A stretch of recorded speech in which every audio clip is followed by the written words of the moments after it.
Welcome to the Black Swan Rising podcast, an L10 production.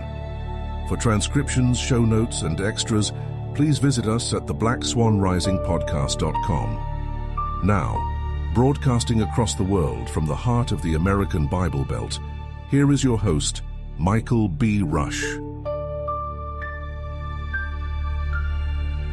Hello, friends. Welcome back to the Black Swan Rising podcast. I'm your host, Michael B. Rush.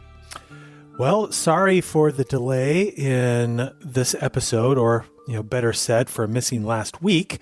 I'm sure that you are aware that there was a great big storm on the East Coast, and I was traveling, and I got delayed by that storm, and I also had a head cold, and so I wasn't able to make that episode. So we're doing it right now. Okay, this episode is going to be about the prophecy of Ezra's eagle. I have received tons of questions about this prophecy. It's one of the most common question that I am receiving is just, what are my thoughts on this prophecy in the light of current day events? And if you are unfamiliar with this prophecy, it is astounding. It comes from the Apocrypha. Second Esdras is the Greek name for Second Ezra. This is the same Ezra that's included in the Bible, but Second Esdras comes from the Apocrypha. And if you are unfamiliar with the Apocrypha used to be included prior to the turn of the 20th century in every King James Bible. But just prior to the turn of the 20th century, the Church of England decided to yank it. And as a result of their yanking it, we do not, or many of us are unfamiliar with these apocryphal writings. That does not mean that these writings are not of benefit. Now, from a purely LDS perspective, we have some interesting insights in the Apocrypha, because one of the first things that Joseph Smith did when he restored the Church of Jesus Christ of Latter-day Saints was to do a translation of the King James Bible. And when he got to the Apocrypha, which at that time was included in the King James Bible between the Old and New Testaments, he asked the Lord if he needed to translate it. And the Lord told Joseph Smith that he did not need to translate the Apocrypha because it was already mostly translated correctly, and that anyone who read the Apocrypha with the guidance of the Holy Ghost would benefit by it. So that is interesting. The Lord did not tell Joseph Smith that the Apocrypha was not important. Indeed, he emphasized that there was great benefit to be obtained by reading the Apocrypha, if you did so with the Holy Ghost.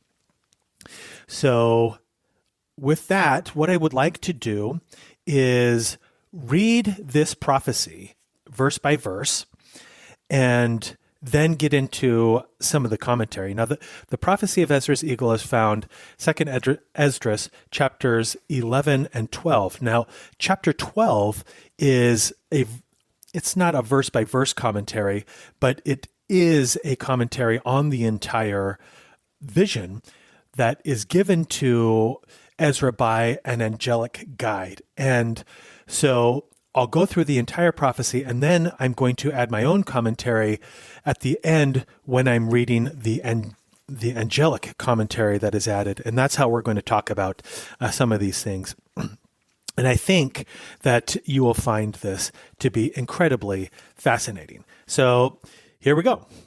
This is the prophecy of Ezra's eagle. Then I saw a dream, and behold, there came up from the sea an eagle, which had 12 feathered wings and 3 heads. And I saw, and behold, she spread her wings over all the earth, and all the winds of the air blew on her, and were gathered together. And I beheld, and out of her feathers there grew other contrary feathers, and they became little feathers and small. But her heads were at rest, and the head in the midst was greater than the other, yet it rested with the residue. Moreover, I beheld, and lo, the eagle flew with her feathers, and reigned on the earth, and over them that dwelt therein. And I saw that all things under heaven were subject unto her, and no man spake against her, no, not one creature upon the earth. And I beheld, and lo, the eagle rose upon her talons, and spake to her feathers, saying, Watch not all at once, sleep every one in his own place, and watch by course. But let the heads be preserved for the last. And I beheld, and lo, the voice went out not from her head, but from the midst of her body. And I numbered her contrary feathers, and behold, there were 8 of them. And I looked, and behold, on the right side there arose 1 feather, and reigned over all the earth. And so it was, that when it reigned, the end of it came, and the place thereof appeared no more. So that the next one stood up, and reigned, and had a great time. And it happened that when it reigned, the end of it also came, like as the first, so that it appeared no more. Then came there a voice unto it, and said, Hear thou that hast borne rule over the earth so long. This I say unto thee, before thou beginnest to appear no more, there shall none after thee attain unto thine time, neither unto the half thereof. Then arose the third, and reigned as the other before, and appeared also no more. So it went with all the residue, one after another, as that every one reigned, and then appeared no more. Then I beheld, and lo, in the process of time, the feathers that stood up on the right side, that they might rule also, and some of them ruled. But within a while they appeared no more. For some of them were set up, but ruled not. After this I looked, and behold, the 12 feathers appeared no more, nor the 2 little feathers. And there was no more upon the eagle's body, but 3 heads that rested, and 6 little feathers. And I saw also that 2 little feathers divided themselves from the 6, and remained under the head that was upon the right side, for the 4 continued in their place. And I beheld, and lo, the feathers that were under the wing thought to set up themselves to have the rule. And I beheld, and lo, there was one set up, but it shortly appeared no more. And the second was sooner away than the first. And I beheld, and lo, the 2 that remained thought also in themselves to reign. But when they so thought, behold, there awakened one of the heads that were at rest, namely, it was in the midst, for it was the greater than the 2 other heads. And then I saw that the 2 other heads were joined with it. And behold, the head was turned with them that were with it, and they did eat up the 2 feathers under the wings that would have reigned. But this head put the whole earth in fear, and bare rule in it over all those that dwelt upon the earth with much oppression. And it had the governance of the world more than all of the wings that had been. And after this I beheld, and lo, the head that was in the midst suddenly appeared no more, like as the wings. But there remained the 2 heads, which also in like sort ruled upon the earth, and over those that dwelt therein. And I beheld, and lo, the head upon the right side devoured it that was upon the left side. Then I heard a voice which said unto me, Look before thee, and consider the thing that thou seest. And I beheld, and lo, as it were a roaring lion chased out of the wood. And I saw that it sent out a man's voice unto the eagle, and said, Hear thou, I will talk with thee, and the highest shall say unto thee, Art not thou it that remainest of the 4 beasts whom I made to reign in my world, that the end of their times might come through them? And the 4th came and overcame all the beasts that were past, and had power over the world with great fearfulness, and over the whole compass of the earth with much wicked oppression. And so long time dwelt he upon the earth with deceit. For the earth thou hast not judged with truth, for thou hast afflicted the meek. Thou hast hurt the peaceable. Thou hast loved liars, and destroyed the dwellings of them that brought forth fruit, and hast cast down the walls of such as did thee no harm. Therefore is thy wrongful dealing come up unto the highest, and thy pride unto the mighty. The highest also hath looked upon the proud times, and behold, they are ended, and his abominations are fulfilled. And therefore appear no more, thou eagle, nor thy horrible wings, nor thy wicked feathers, nor thy malicious heads, nor thy hurtful claws, nor all thy vain body. that all the earth may be refreshed, and may return, being delivered from thy violence, and that she may hope for the judgment and mercy of him that made her. And it came to pass, whiles the lion spake these words unto the eagle, I saw, and behold, the head that remained and the 4 wings appeared no more. And the 2 went unto it, and set themselves up to reign, and their kingdom was small and filled with uproar. And I saw, and behold, they appeared no more, and the whole body of the eagle was burnt, so that the earth was in great fear. Then I awaked out of trouble and trance of my mind, and from great fear, and said unto my spirit, Lo, this hast thou done unto me, in that thou searchest out the ways of the highest. Lo, yet I am weary in mind, and very weak in my spirit, and little strength is there in me, for the great fear wherewith I was afflicted this night. Therefore will I now beseech the highest, that he will comfort me in the end. And I said, Lord that bearest rule, if I have found grace before thy sight, and if I am justified with thee before many others, and if my prayer indeed be come up before thy face, comfort me then, and show me, thy servant, the interpretation and the plain difference of this fearful vision, that thou mayest perfectly comfort my soul. For thou hast judged me worthy to show me the last times. He said unto me, This is the interpretation of the vision. Okay, we have just read the vision as Ezra received it. Now, before we jump into the angel's interpretation of the vision, I think that we should just pause here and talk about Ezra's reaction to seeing the vision. It was one of fear. This was terrifying. The destruction that occurred to this country, which the eagle is certainly representative of a country. And Ezra understood that this was taking place in the last days. He calls it the last times, the time of the end, meaning the great and terrible day of the Lord. So this is the context that Ezra understood these things. But on the other hand, he didn't really quite know what it all meant because this was in a future period of time. So he needed someone to guide him. And now the angel is going to guide him through what all of this means. So we pick up with the angelic interpretation of this vision in verse 11 of chapter 12.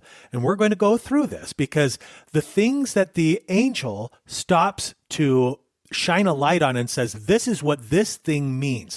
This is important because it highlights to us the parts of the vision that are key for us to be thinking about. Okay, so we'll talk about this as we go along. Now in verse 11, the eagle whom thou sawest come up from the sea is the kingdom which was seen in the visions of thy brother Daniel, but it was not expounded unto him. Therefore now I declare it unto thee. So we're talking about the visions in Daniel, as in Daniel in the lion's den, wherein he saw these 4 different beasts. Each of these beasts represented a kingdom that would have global domination in its day. Now, all of Daniel's visions, they build upon each other. You might recall the first vision that's discussed in the book of Daniel, which was actually a vision that was had by King Nebuchadnezzar. And that vision had this massive statue that was comprised of 4 different types of metal. And the 4 different types of metal represented these same different kingdoms that would exist upon the earth that would have global domination. And we understood that those kingdoms were the kingdom of Nebuchadnezzar, then the kingdom of Persia, then the Greco-Roman kingdom, and then you had this strange kingdom that would exist in the last days that was made of iron. And something happened to that kingdom that fractured it, but the strength of iron remained in it, but the iron pieces were put together with miry clay. And the angel told Daniel, now, this miry clay, it doesn't bond well.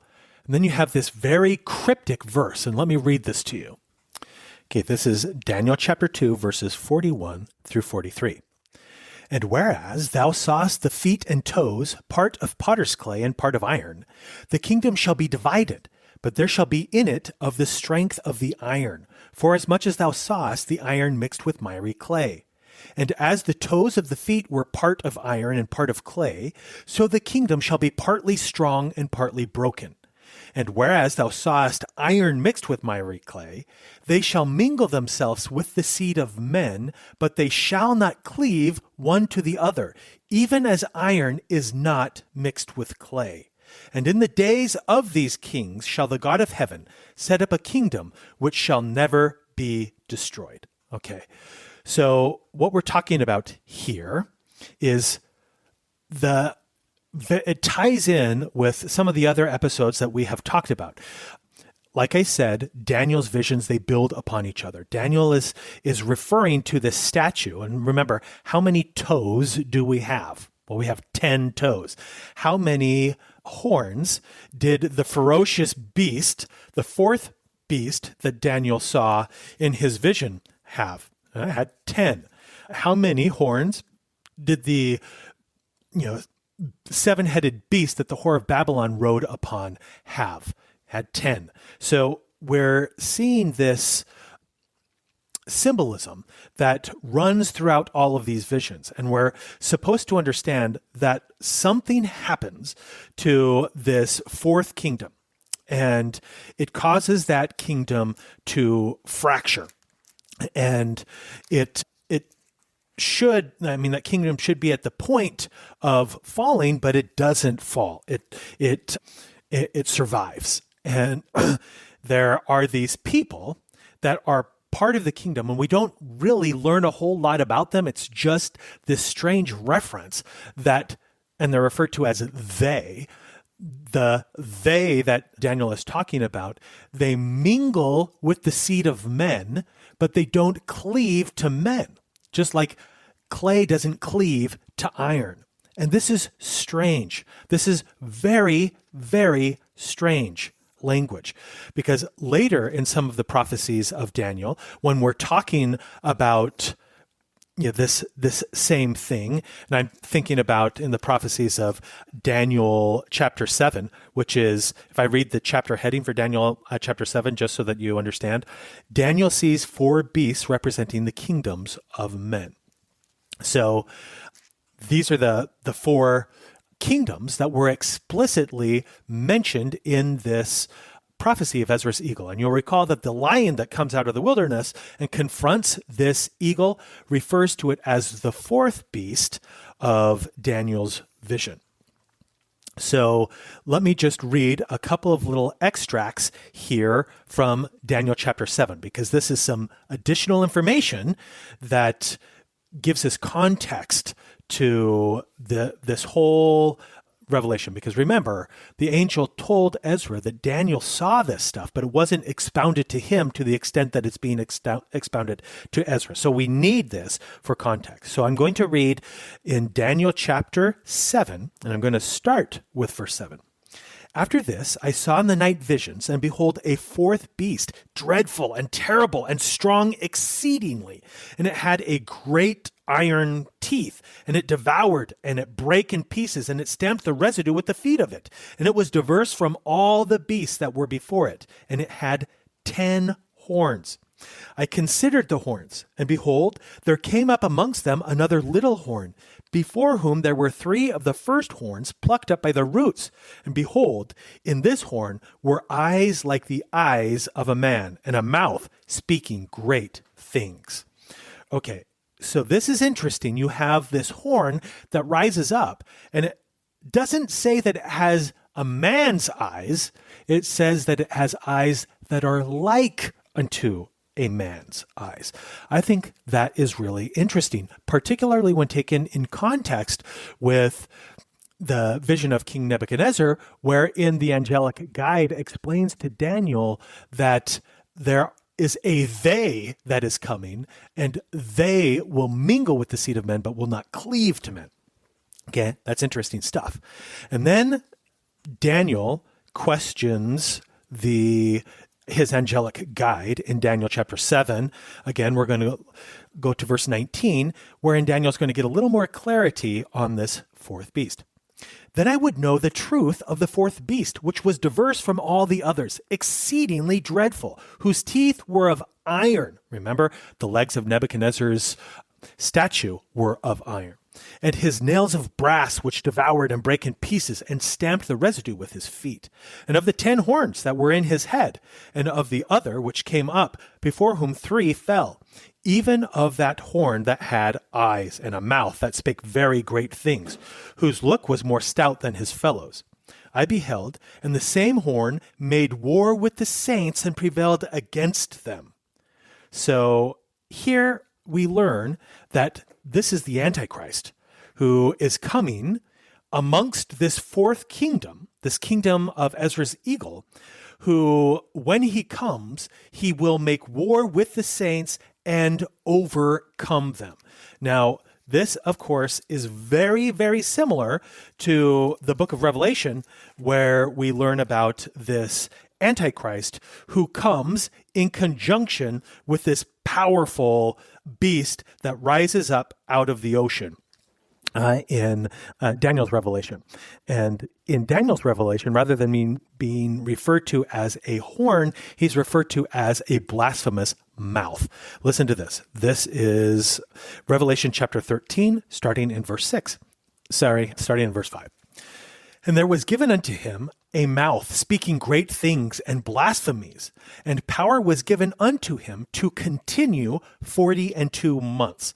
So something happens to this kingdom, and I think that it is this event that causes those iron legs to fracture.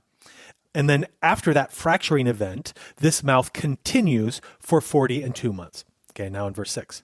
And he opened his mouth in blasphemy against God, to blaspheme his name and his tabernacle, and them that dwell in heaven. And it was given unto him to make war with the saints, and to overcome them. And power was given unto him over all kindreds, and tongues, and nations.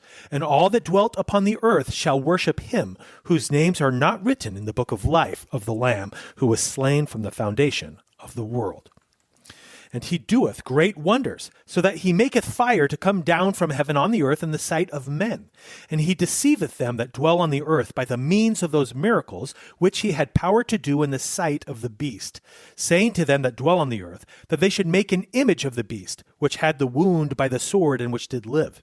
And he had power to give life unto the image of the beast, that the image of the beast should both speak and cause that as many as should not worship the image of the beast should be killed. And he caused all, both bond and free, rich and poor, to receive a mark in their right hand or in their forehead, that no man might buy or sell, save he had the mark or the name of the beast or the number of his name. Okay, so clearly here, all of these verses are related. And this is the context that we need to understand this country that is represented by Ezra's eagle. Okay, so this fourth kingdom is really, represented by conspiracy, just like the whore of Babylon, how in the book of Revelation she had written upon her forehead the name mystery.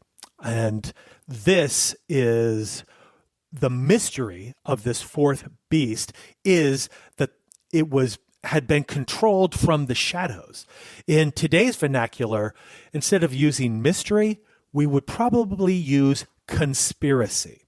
There would be all kinds of conspiracies surrounding the true strings of power, and that they're the real power, so to speak, of this fourth kingdom was being controlled in darkness. And it would seem that this whole vision is essentially a countdown. These feathers are counting down to when the 3 eagle heads awaken who are in reality controlling, and the ones that are pulling the strings, they're the force behind the throne, so to speak. And then they overtly take power. So this is the context that we're supposed to take away from this passage when the angel says, these were the things that were expounded to your brother Daniel. Now we pick back up in 2 Esdras chapter 12, verse 13.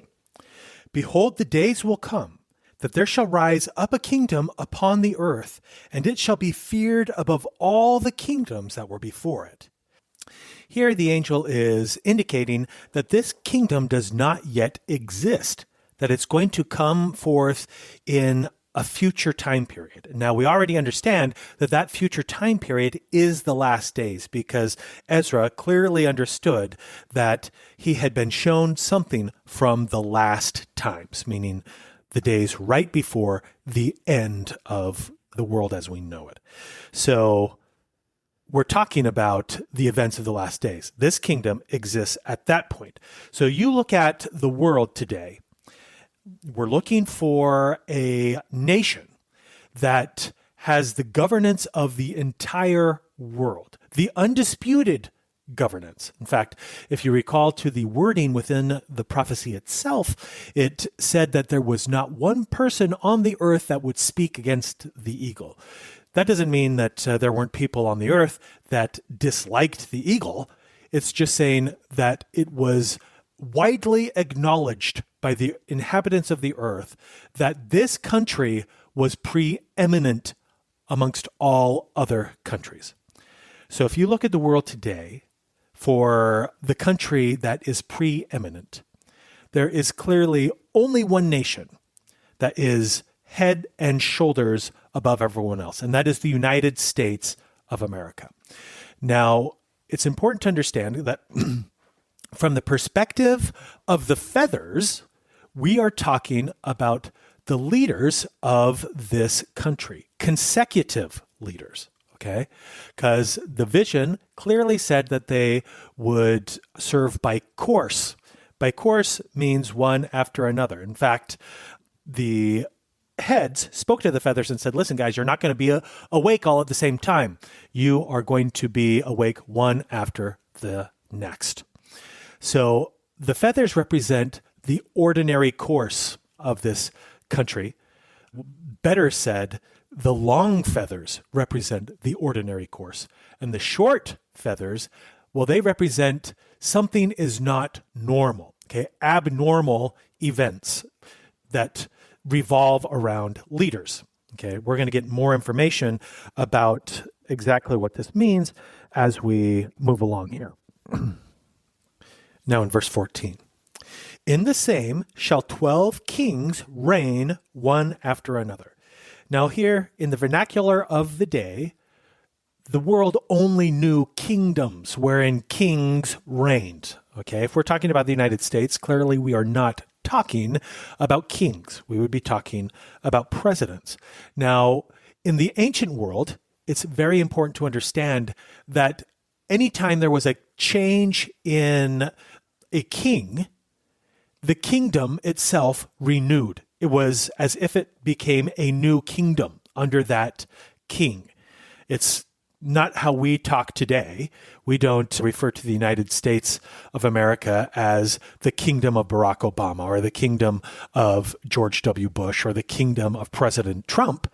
But that is how the ancient world would have looked at these things. And so that's how it is described by this angelic guide. But we should understand it as the kingdom isn't changing so much as the leaders of the kingdom. Okay. So now we continue in verse 15. Whereof the second shall begin to reign, and shall have more time than any of the 12. And this do the 12 wings signify, which thou sawest. Okay, so the angel here is pounding on the second king in the sequence of 12 long feathers. And he tells us that he is going to be in office for longer than any of the other 12 long feathers. in the wording of the actual vision, it says that no one would be able to serve unto the half of this man's administration. So this is very specific language. And when we look at the United States of America, the precise nature of this language clearly identifies who we're talking about. Franklin Delano Roosevelt. FDR was the only president in U.S. history, much less the feathers that we're talking about, to ever have been elected to 4 terms in office. So this is clearly, in the vernacular of this prophecy, what we are to understand by this. And then, in the precise wording of the prophecy, it says that before he began to appear no more, no other would be able to serve unto or attain unto the half of his time. And if you look at the word unto in the Webster's 1828 dictionary, which is the English that was used in the King James Version of the Bible, unto meant not to exceed, up to but not exceeding. Okay, that's what unto is defined in the 1828 Webster's dictionary as meaning. So it's the meaning is obvious here. No other president by the end of this man's official term in office would be able to serve more than half as long as he had served. And this lines precisely with the United States of America. This doesn't just sound similar, it's exactly what happened. Roosevelt's 4th term began on January 20th, 1945. On March 21st, 1947, 2 years into the 4th term, Congress approved the 22nd Amendment, which limits all future presidents to no more than 2 terms. This is astounding. Now, it is important to note that Roosevelt actually died, I believe, of a massive stroke in office before the end of his 4th term. But it was his elected 4th term that this happened in. And that is what I believe is to be understood by this very precise wording. So the angel is indicating this, highlighting this, so that we would be able to identify this country in the last days. And friends, if you look at every country that has had position of global power, there is no other country that aligns so perfectly with this prophecy as does the United States of America. So, I mean, you can dismiss this prophecy. You don't have to believe it. But you can't just ignore how it seems to align without and still be intellectually honest, in my opinion. This is astounding precision in a prophecy that aligns remarkably.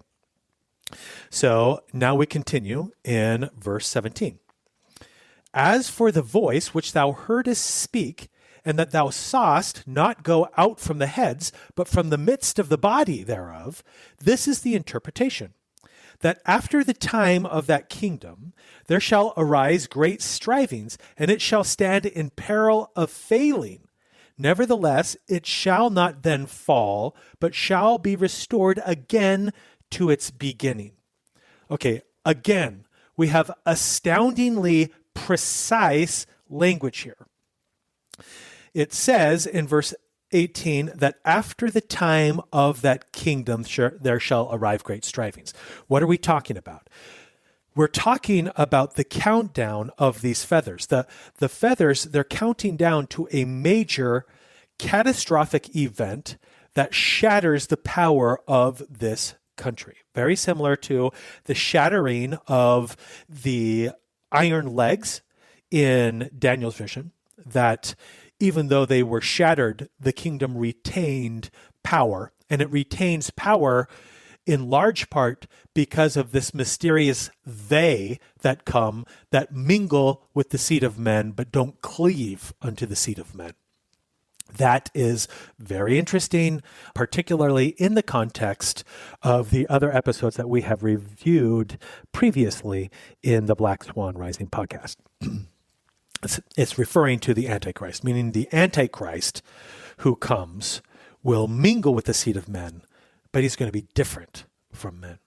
Now, the angel is pointing out here that once this incredibly destructive event happens, which results in the three eagle heads rising to power, that the country will be at the point of collapsing, but that it will not collapse. Now, this language is very important and is going to be understood by Latter-day Saints around the world as eerily mirroring a prophecy from Joseph Smith. Now, I want to read this prophecy from Joseph Smith verbatim so that you can know exactly what it was that Joseph Smith said and why I believe that it sounds so remarkably similar to this. Listen to this. Even this nation, meaning the United States, will be on the verge of crumbling to pieces and tumbling to the ground. And when the Constitution is upon the brink of ruin, this people will be the staff upon which the nation shall lean. When he says this people, he is referring to the elders of Israel.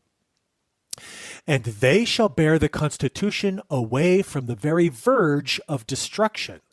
Then shall the Lord say, go tell all my servants who are the strength of my house, my young men and my middle-aged, etc. Come to the land of my vineyard and fight the battles of the Lord.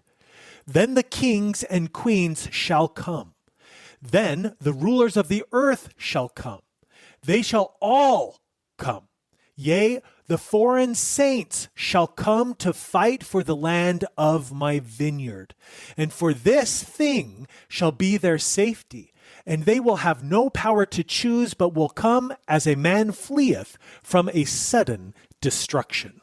But before this time shall be, when those who are now my friends shall become my enemies, and shall seek to take away my life. And it shall be those who are now before me who will more furiously pursue me, and the more diligently seek to take away my life, and be more bloodthirsty upon my track than ever were the Missouri mobbers. You say amongst yourselves, as did they of old, is it I? Is it I? But I know these things by the vision of the Almighty. Now, if you would like to read this for yourself, you can find it in the Joseph Smith papers. It was recorded by Martha Jane Knowlton Corey on July 19th, 1840 in the church's historian office in Salt Lake City. It was also quoted by D. Michael Stewart in an article that he wrote titled, I Have a Question, in the June 1976 Ensign on pages 64 and 65. So there's some really interesting information in that. So Joseph Smith stated clearly that the United States would be at the point of collapse, but that it would be saved by the elders of Israel and by foreign saints that would come. And then Joseph, almost as if to prove that this prophecy was correct, gave another prophecy that those who were standing then before him would be amongst the mob that would end up killing him. And that turned out to be true. So as that was true, so what must we believe that this other prophecy, wherein the United States will not collapse, even though it will come to the point of collapsing, it will be spared when it is saved by the foreign saints that come. Now, curiously, Joseph Smith gave some very interesting language that points us to another prophecy. And the curious language that I'm talking about is when he said, "Then shall the Lord say, go and tell all my servants who are the strength of my house, my young men and my middle-aged, to come and redeem the land of my vineyard." That points to another prophecy.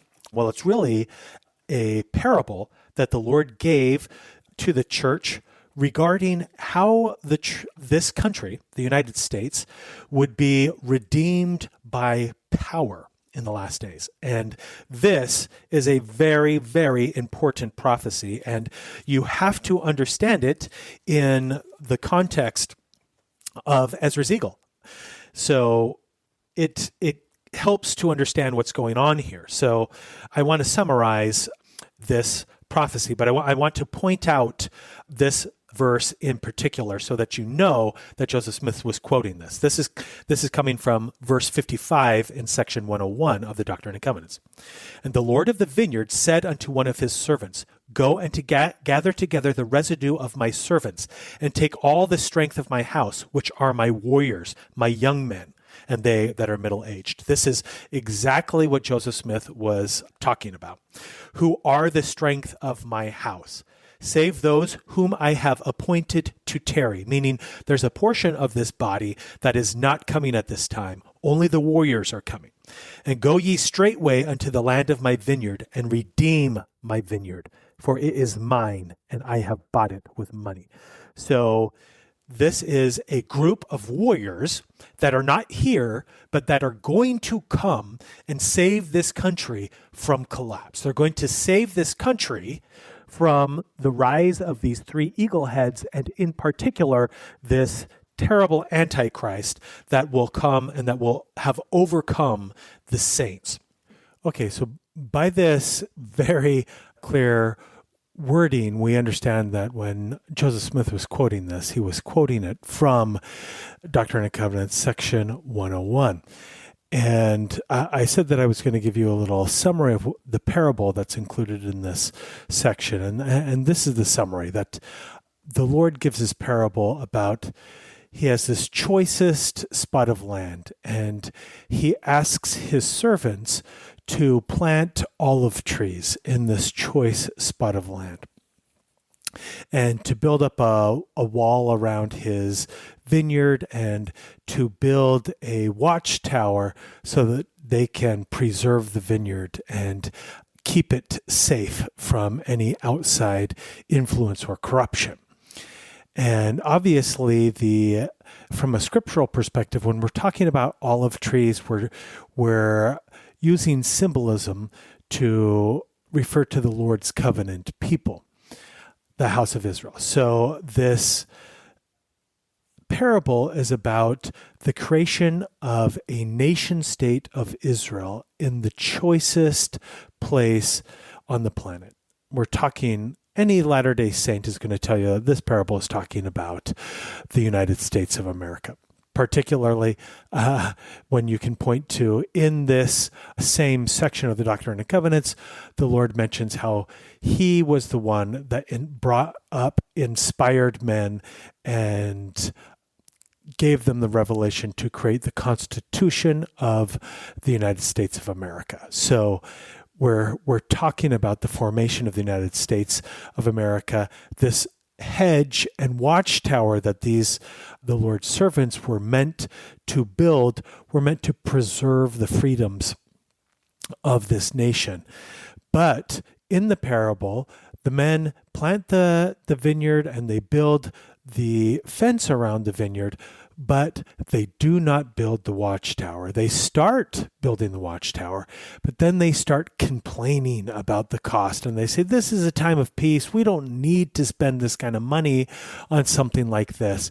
And they never get it done. Meanwhile, their enemies come in and they corrupt the vineyard from within, to the point that the Lord's servants are unable to redeem the country themselves.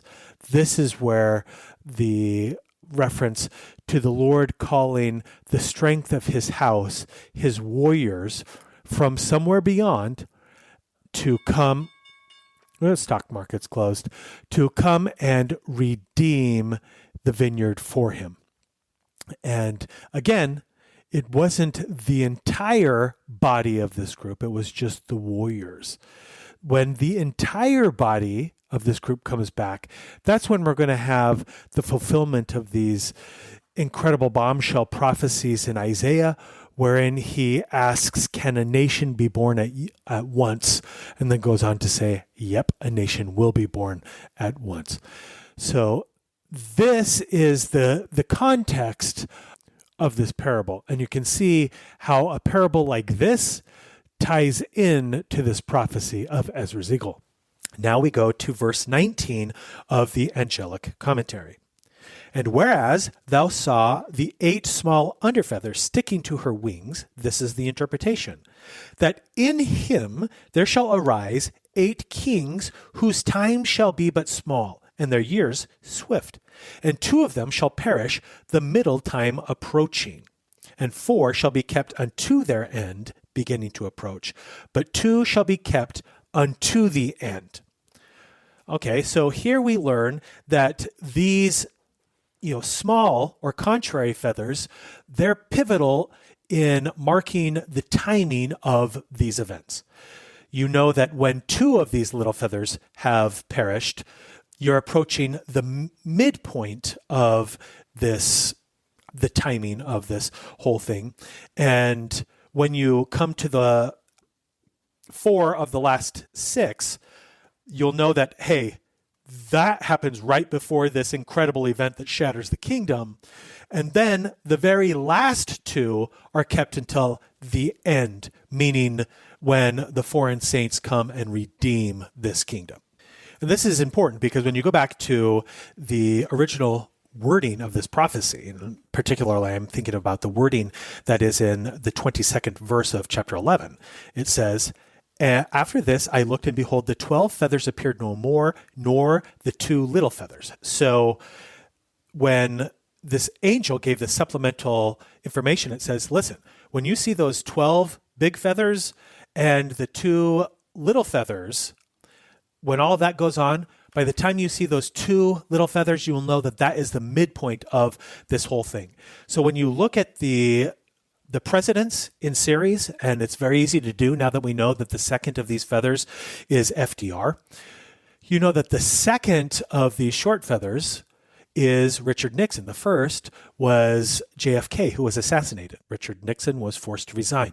And when you look at the timing there, you are right about the midpoint of this event, which means that the very destructive event that is going to result in the rise of the 3 eagle heads is imminent.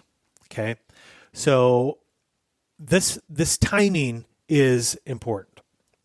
Now it's going to talk to us about the rise of the 3 eagle heads here in verse 22. And whereas thou sawest 3 heads resting, this is the interpretation. In his last days, meaning in the last days, immediately preceding the Lord's second coming, shall the Most High raise up 3 kingdoms. Now we're referring to not 3 separate countries, but we're understanding this as 3 separate dominions of 3 separate leaders, or maybe said a better way, 3 separate administrations within this country. This is what I think that the angel is trying to get us to understand. So again, I'm just going to pick right up at the beginning. This is the interpretation of the 3 heads. In his last days shall the Most High raise up 3 kingdoms and renew many things therein, and they have the dominion of the earth, and those that dwell therein, with much oppression, above all those that were before them. Therefore, they are called the heads of the eagle. So one of the characteristics of the heads of the eagle is that during their 3 separate administrations, many things are renewed therein.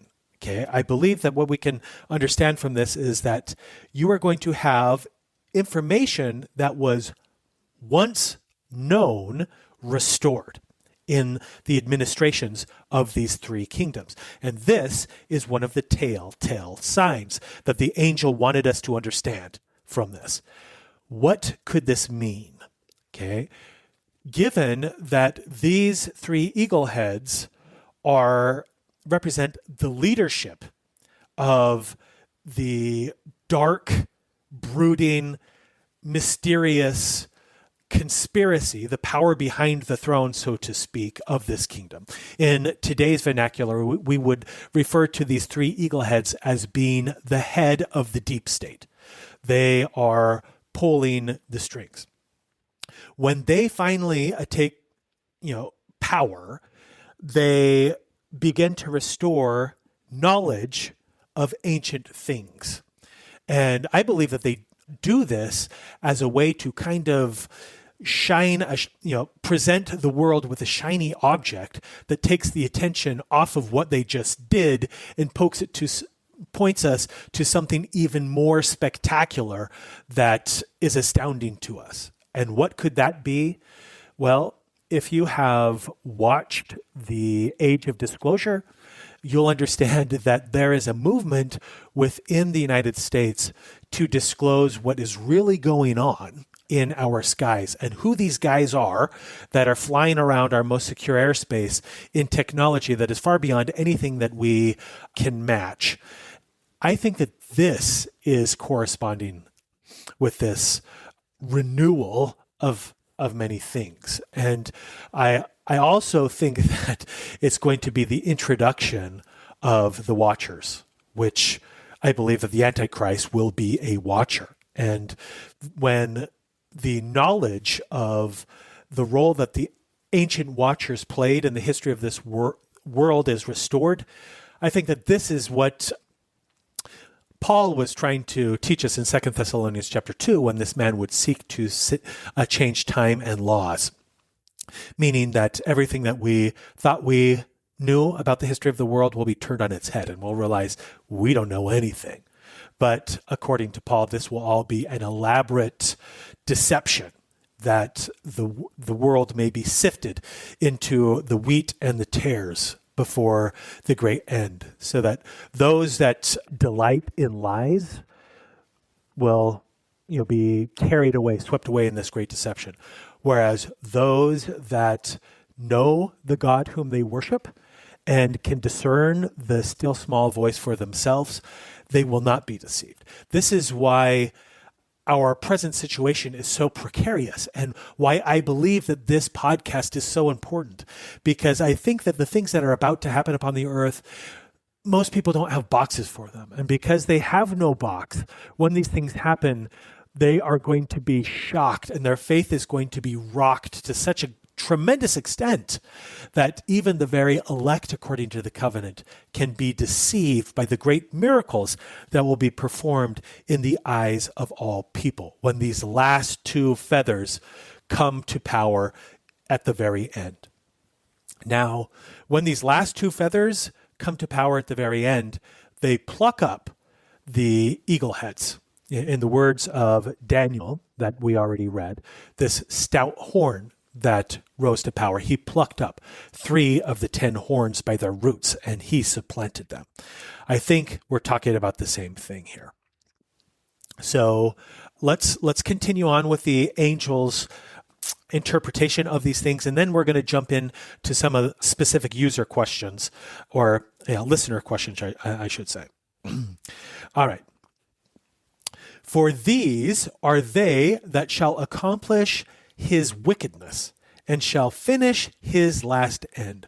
I believe that these that are being spoken of are the 3 eagle heads and the last 2 leaders. They are going to bring about this great deception that will result in the end of the world. And now in verse 26, and whereas thou sawest the great head appeared no more, it signifieth that one of them shall die upon his bed, and yet with pain. For the 2 that remained shall be slain with the sword. For the sword of the one shall devour the other, but at last he shall fall through the sword himself. Meaning, the biggest of these 3 eagle heads is going to die suddenly by unnatural causes in his bed with pain. And then the other 2, one is going to rise right after him, and then he will be killed by the other one that remains, and then that one will be killed. And we can deduce from Daniel's vision that it is this Antichrist that is orchestrating their demise. For he's the one that plucks these three guys up by their roots and supplants them. And this is indicative that we're not talking about institutions, we're talking about individuals. For institutions do not die in their beds with great pain, but people do. And, clearly this is a man, the big center eagle head is a man that dies in his bed with great pain. Now in verse 29. And whereas thou sawest two feathers under the wings passing over the head that was on the right side, it signifieth that these are they whom the highest has kept until their end. This is the small kingdom and full of uproar, as thou sawest. Now again, in the vernacular of this, the Antichrist and the beast, who I believe are the last two feathers of Ezra's eagle, they're not creating a separate kingdom. They're just ruling this kingdom with their own administration. And curiously enough, they are not doing it as individuals, but as co-regents of this kingdom. And that is something that has never happened before in the history of Ezra's eagle. So that's interesting. Now listen to verse 31. And the lion whom thou sawest rising up out of the wood and roaring and speaking to the eagle and rebuking her for her unrighteousness with all the words which thou hast heard. This is the anointed, which the highest has kept for them and for their wickedness unto the end. He shall reprove them and shall upbraid them with their cruelty. For he shall set them before him alive in judgment and shall rebuke and correct them.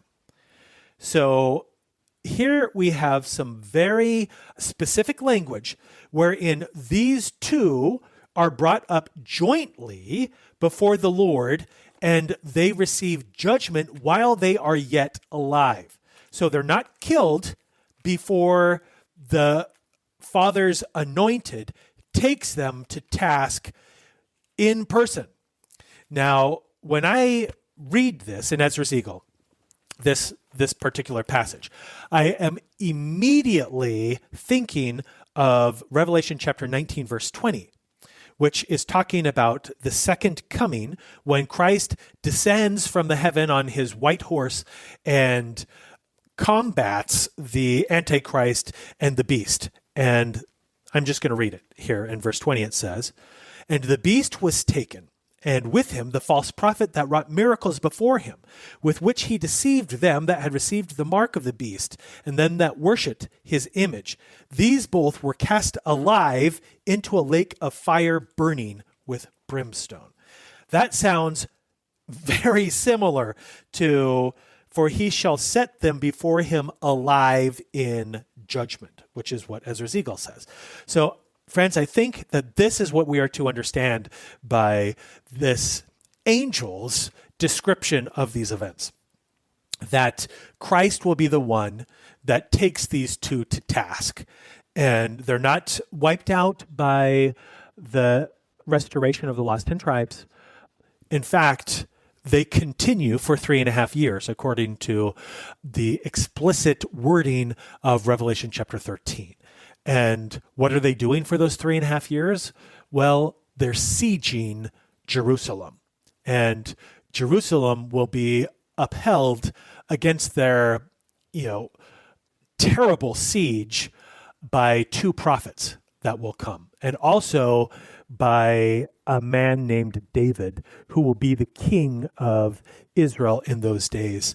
And I don't want to get into that too much in this episode, or it will be a marathon episode. We'll have to talk about that man, or, really all three of those men in a subsequent episode. And I know I've been receiving many questions about those, so I know that there are people that are very interested in that. So I'm going to punt that question until a later time, and we're going to continue winding up this revelation, because the angel is almost done with expounding this. And then he goes in verse 34. For the rest of my people shall he deliver with mercy, those that have been pressed upon my borders, and he shall make them joyful until the coming of the day of judgment, whereof I have spoken unto thee from the beginning. This is the dream that thou sawest, and these are the interpretations. So the angel is saying, listen, after the Lord delivers these two last short feathers to judgment while they are yet alive, and in the book of Revelation, they are cast into a lake of burning fire while they are still alive, then the rest of the earth is delivered into a period of peace where they are joyful. And that is what we refer to as the millennium. So clearly, this kingdom is we're talking about events that precede the second coming and the last days. So, friends, this is why I am convinced that this revelation is talking about the United States of America. Now, something that the angel did not address and that many users, or again, listeners of this channel have asked me to give my opinion on is the identity of the first of these eagle heads. And I think that it is very important to, when we get into specifics, obviously the angel didn't provide any explanation here as to the identity of this man. He gave some really specific information that could easily lead to the identity of others and will ultimately identify this man with pristine clarity, because we know that the first eagle head will die with great pain in his bed. So when that happens, the entire world will know with absolute surety that this is the big eagle head. Now, a lot of people are saying, well, I think that Trump is the big eagle head. Okay, well, if that's true, it would have to, fit well within the verbiage of this prophecy. And to me, it doesn't really fit very well to say that. And let me explain why. It says, because according to the verbiage of this, and I want to read this part again of the original prophecy so that it's fresh in everyone's mind what the exact worded verbiage is, so that we don't try to hammer a square peg through a round hole here. Listen to this. And I beheld, and lo, the feathers that were under the wing thought unto themselves to have the rule. So what feathers are we talking about? There's 4 feathers under the wing, because remember the last 2 that were reserved to the very end, they separated themselves from these 4 and went up next to the last of the eagle heads that would reign, meaning they would reign right after the last eagle head. So we're talking about these 4 short feather presidents, the first of whom, according to the series of these 20 presidents, would have to be Trump. And this is what it talks about in verse 26. And I beheld, and lo, there was one set up, but shortly it appeared no more. And the second was away sooner than the first. Now, this is all the information that is given on these 2. That Trump will appear no more, but he will be around longer than the second. Now, we know that the second was Biden. And from the context of this prophecy, since both Biden and Trump are short feather presidents, there had to have been contrary conspiracies, if you will, because remember, it's the whore of Babylon that's pulling the strings and is the power behind the throne in this kingdom. And that upon the forehead of the whore of Babylon is written the name mystery, or in the vernacular of our day, we would simply say conspiracy. Conspiracy theories surround this whore of Babylon. So Trump and Biden, the whore of Babylon is all over trying to usurp the power of these 2 administrations.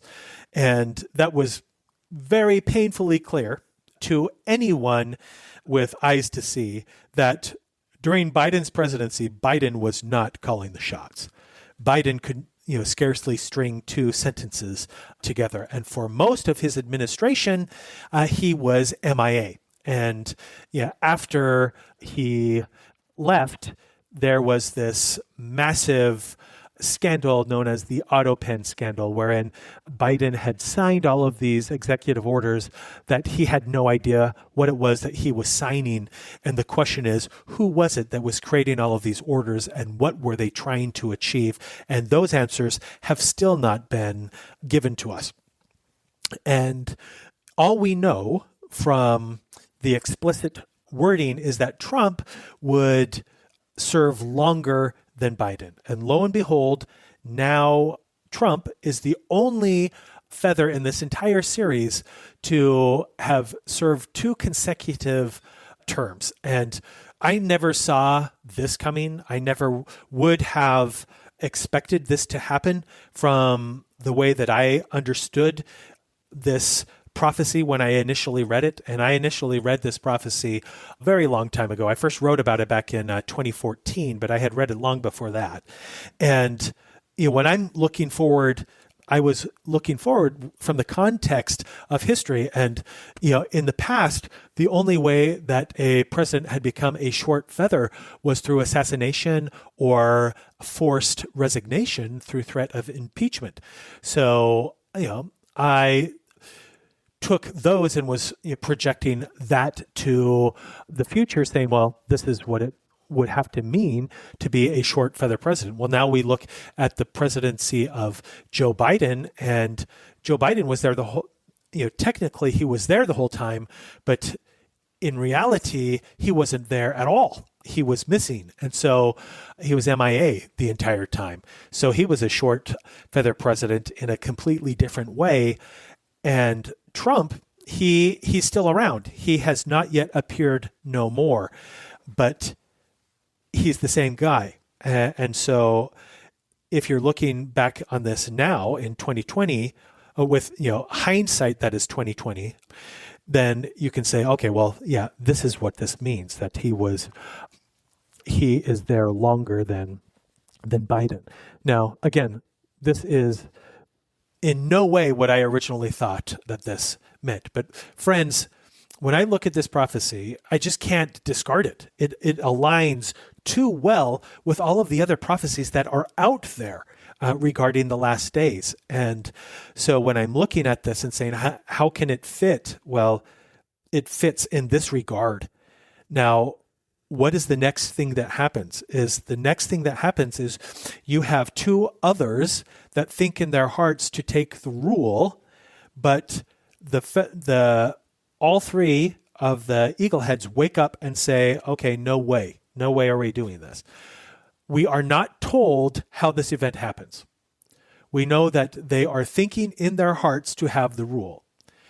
And we know that President Trump will be a short feather president. How does Trump's administration end? I do not know.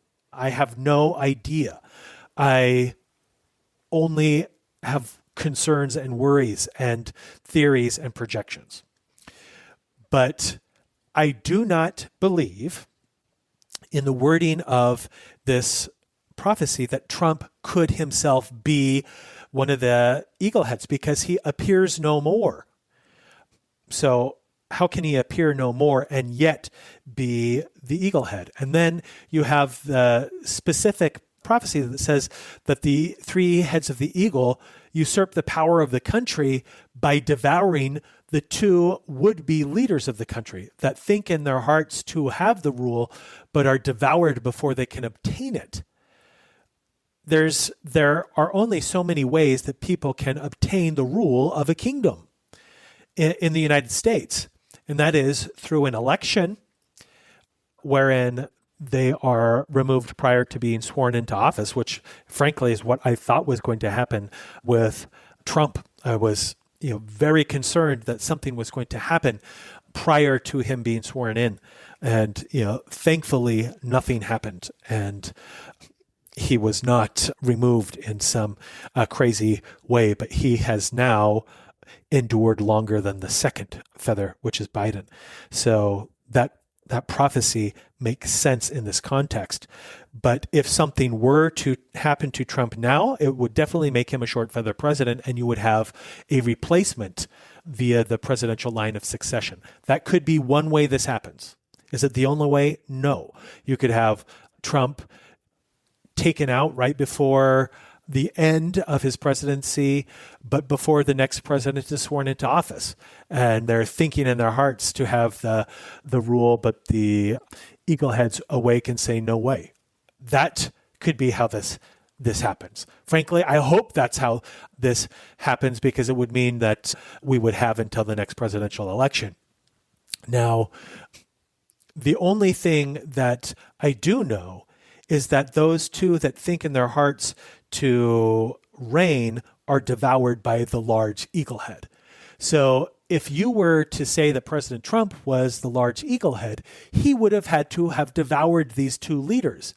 And the argument that you would have to be making is that he devoured them in the presidential election, meaning that this was Kamala Harris and Tim Walz, which, friends, I just can't get behind that interpretation, because everything that is in this prophecy is meant to help us identify what's going on.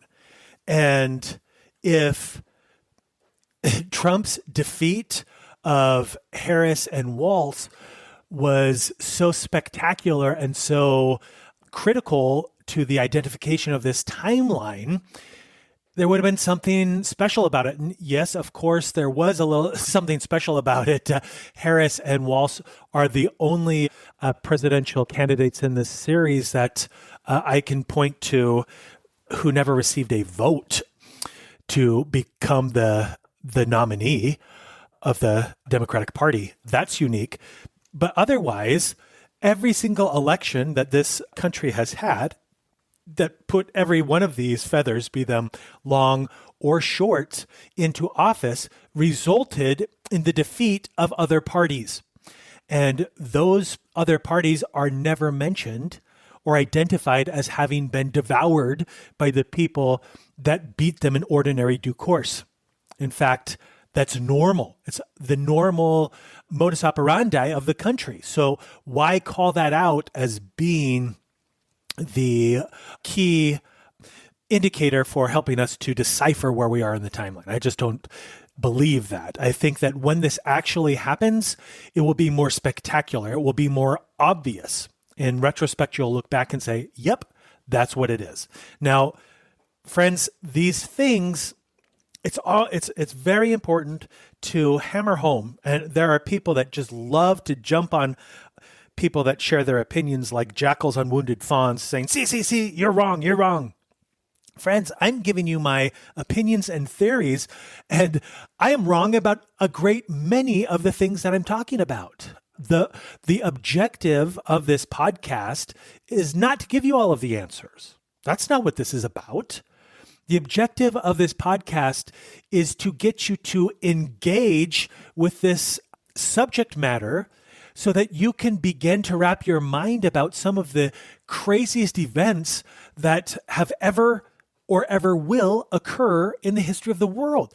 Events that will cause even the very elect according to the covenant to lose their faith.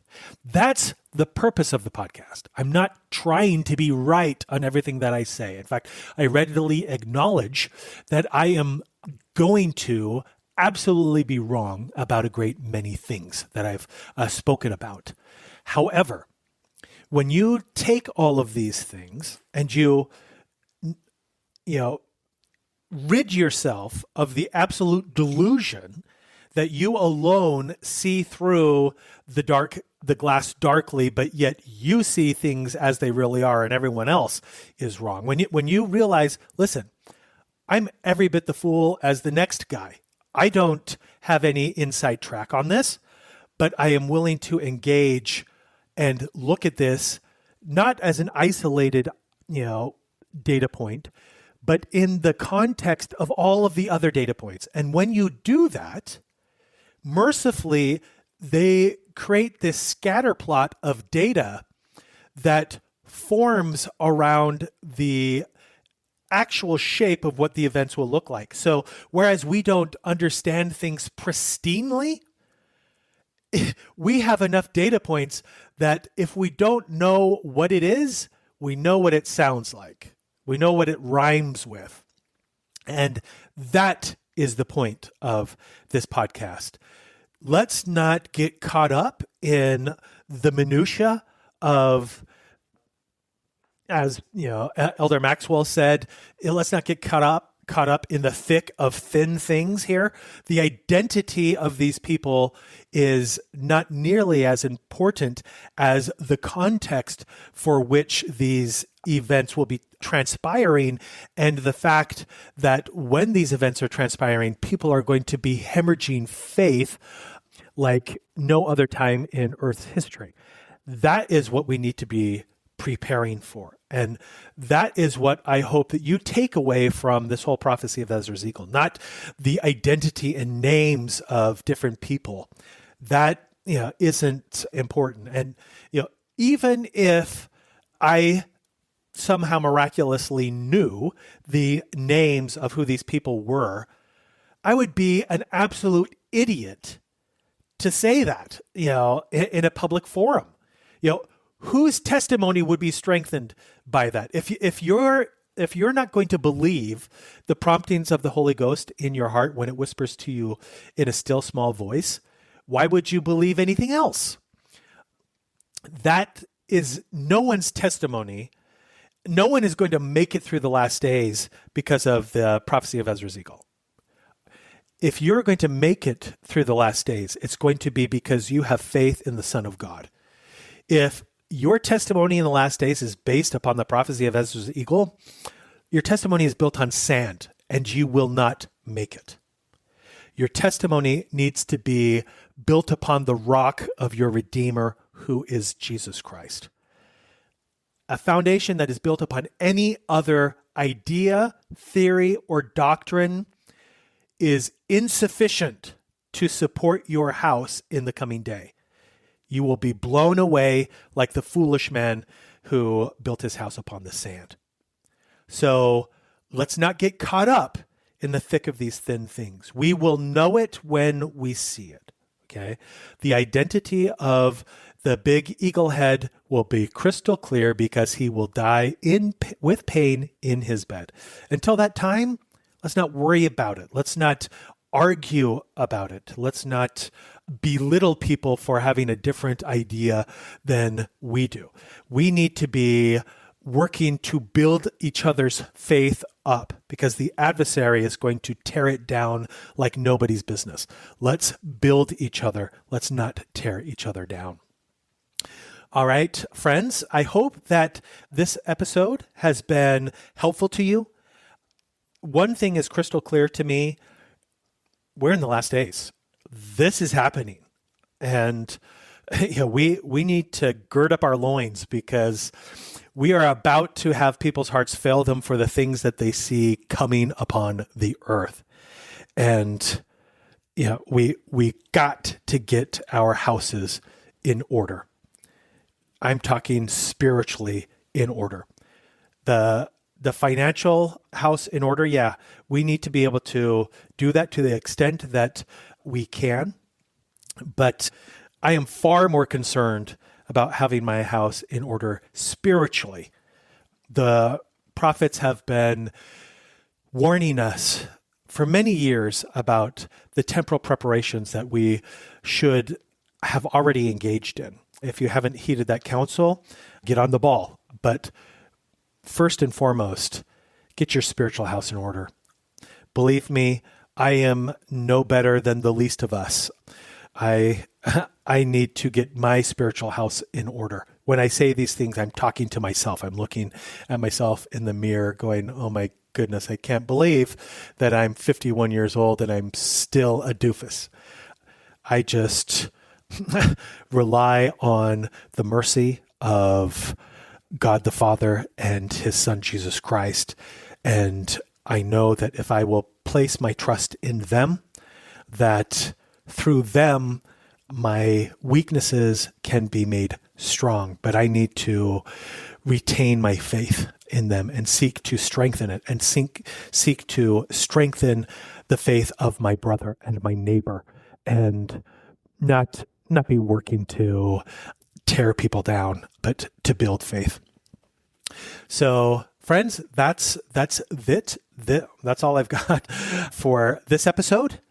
And I hope that this has sparked some, promptings along the way of things that you want to dig into for yourself. And that is why, I'm doing this podcast. I want to encourage you to dive into these prophecies for yourself and to seek the guidance of the Holy Ghost. Strive to draw nearer to the Lord, because as we draw near to him, he will draw near unto us. As we seek, we shall find. Until next time, friends, God bless. You have just finished an episode of the Black Swan Rising podcast, an L10 production, hosted by Michael B. Rush. For show notes, transcriptions, and extras, please visit www.theblackswanrisingpodcast.com. If you enjoyed this episode, click the share button icon and send it to your friends and family. This will help to ensure the continued publication of future content. Michael thanks you in advance for sharing and looks forward to seeing you next time. Until then, keep seeking, for they that seek shall find.